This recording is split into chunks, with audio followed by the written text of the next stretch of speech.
আওয়ামী দোষরপাড়া করা আমলাতন্ত্রের মিসলিডিং ইনফরমেশনের উপরে ভিত্তি করে তারা বারবার জনগণের সাথে চুক্তি করতে ব্যর্থ হচ্ছে, চুক্তি বাস্তবায়ন করতে ব্যর্থ হচ্ছে, চুক্তি নবায়ন করতে ব্যর্থ হচ্ছে।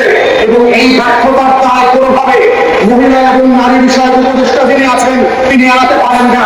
তাকে বারবার বুঝানো হয়েছে, কিন্তু উনি এবং ওনার দুর্নীতিবাজ আমলারা সারা সরকারকে বুঝিয়েছে এটা নাকি আওয়ামী প্রজেক্ট।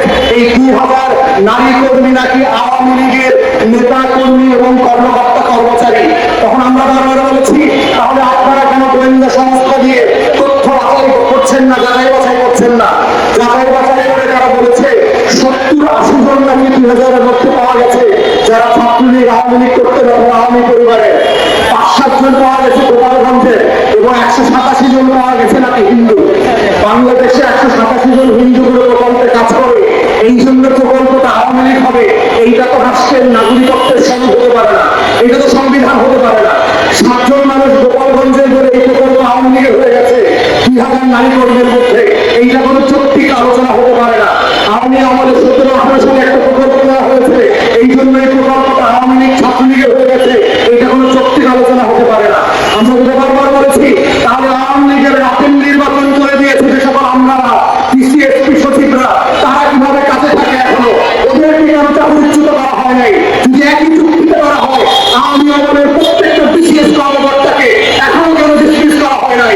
আওয়ামী আমলে যারা একতরফা নির্বাচন করেছে, 36-এর দামি নির্বাচন করে দিয়েছে, ওদেরকে কেন চাকরিচ্যুত করা হয় নাই? এই ফার্স্ট ক্লাস আমলারা যারা 16 বছর দিল্লির কাছে বেঁচে দিয়েছে, ওদেরকে কেন চাকরিচ্যুত করা হয় নাই? দ্বিতীয় শ্রেণী 2000 নারী কর্মকর্তা কর্মচারীরা বাংলাদেশকে আওয়ামীকরণ করেছে, প্রজেক্ট করেছে। এই ধরনের ঘুমঘাম চুক্তি আমাদেরকে বোঝান, এগুলো আওয়ামী লীগ বুঝাইছে, আমাদেরকে হাসিনাও বুঝাইছে, শেখ পরিবারও বুঝাইছে। এই সব চুক্তি হইতে পারে না। আসল চুক্তি হচ্ছে লুটপাটের চুক্তি। 72 কোটি টাকা এই প্রজেক্টে আমরা খেয়ে ফেলছে, যেটা যদি এই প্রজেক্ট কন্টিনিউ করে অডিটের মাধ্যমে কয়েক বছর আমরাকে জেলে যাইতে হবে। এই প্রকল্প তারা বাতিল করতে চায়।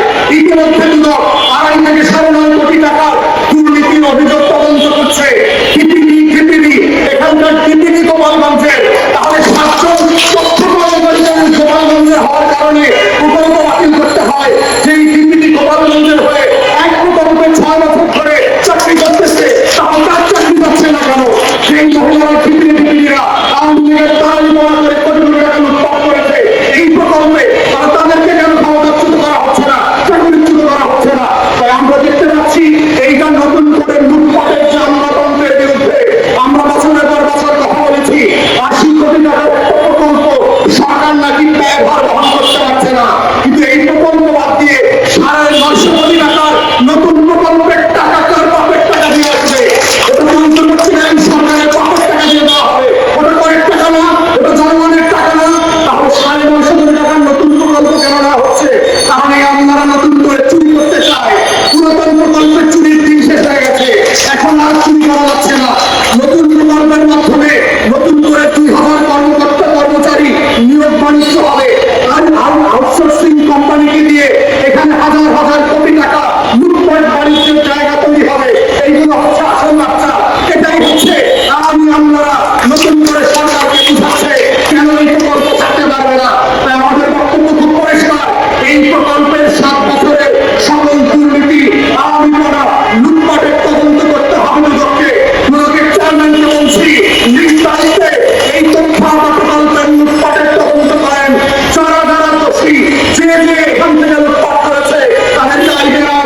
আমরা এখনো দেয় নাই, এবং যারা আন্দোলন করছে আমরা দেখেছি গত মাসের বেতন দেওয়া হয় নাই। এইটা দেশের মৌলিক কোনো অধিকারের মধ্যে পড়ে না। আন্দোলন করা, দাবি দেওয়া নিয়ে রাস্তায় আসা, ন্যায্যতার ভিত্তিতে সরকারের সাথে বোঝাপড়া করা, দেন দরবার করা আমাদের সংবিধান সিদ্ধ এবং আন্তর্জাতিক আইনের যে ট্রেড ইউনিয়ন রুলস আছে সেই রুলসের সাথে যায়। তাহলে কেন গত মাসের বেতন পায় নাই? তথ্য আবার আন্দোলন করবার জন্য। তাহলে গত 16 বছর ধরে আরো যারা যারা আন্দোলন করেছে তাদের কয়জনের বেতন কেটেছেন? রাতের ভোট করে দেওয়ার জন্য কোন কোন ডিসিএসপির চাকরি আছে, কার কার বেতন কাটা গেছে? 24-এর কাম নির্বাচন করে দেওয়ার জন্য সামরিক বেসামরিক কোন কোন কর্মকর্তার বেতন কাটা হয়েছে? 14তে একতরফা নির্বাচন করে দেওয়ার জন্য কার কার বেতন কেটেছেন? বেতন কাটার এই বদমাইশি পলিসি থেকে বের হয়ে আসেন এবং এই মাসের মধ্যে ইমিডিয়েটলি যাদের যাদের টাকা কেটেছেন 7 বছর ধরে 2,500 টাকা করে প্রত্যেকের টাকা ফেরত দেবেন। প্রত্যেককে যাদেরকে শোকজ করা হয়েছে শোকজ থেকে ফিরে আসবেন। যাদেরকে ন্যায্য ভাতা থেকে বঞ্চিত করেছেন গত 7 বছর ধরে তাদের ন্যায্য ভাতা ফেরাতে দেবেন। যাদেরকে গত মাসের বেতন দেন নাই এই মাসের ভিতরে তাদের বেতন ভাতা পরিশোধ করে দেবেন। আন্দোলন করবার কারণে ন্যায্য দাবি নিয়ে মাঠে নামার কারণে কারো চাকরিচ্যুত হয়, খোদার কসম কোন অন্তর্বর্তীকালীন সরকারের কোন ক্ষমতাধর উপদেষ্টাকে আমরা ক্ষমা করবো না। 24-এর গণঅভ্যুত্থান এই প্রতিবাদ করতে আমাদেরকে শিখিয়েছে অন্যায়ের বিরুদ্ধে, বৈষম্যের বিরুদ্ধে, অরাজ্যতার বিরুদ্ধে, অধিকার হরণের বিরুদ্ধে তার প্রত্যেকটা লড়াই সংগ্রাম চলবে। এবং একইভাবে আমরা বলছি আজকে এই মুহূর্তে ক্যাবিনেট মিটিং চলছে, প্রধান উপদেষ্টাকে বলছি